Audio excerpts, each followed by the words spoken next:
Maskini mke wangu.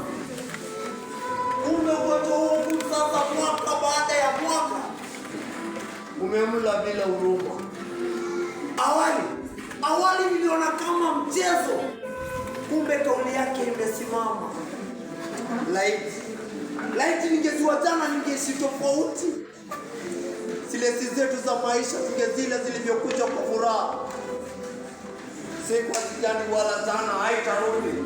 Sasa jana nimebakia kuwa kumbukizi, mfano wa mafuriko msimu wa masika.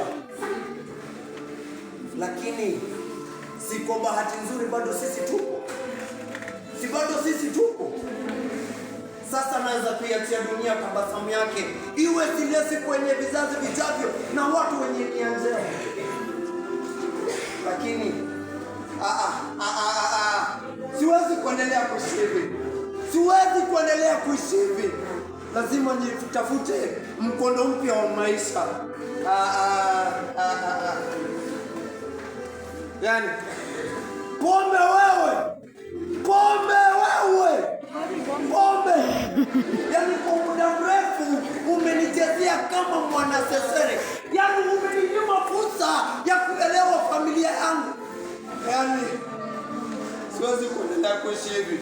Siku zangu za uzeeni lazima nizitumie kumwangalia bibi yangu mgonjwa. Lazima nimshukuru kwa vitendo na hali, kwa jinsi alivyojitolea kuijenga familia yangu. Lazima nimwangalie. Siwezi kuendelea kuishi hivi. Pombe mimi na wewe hapana. Pombe kwa heri. Pombe buriani.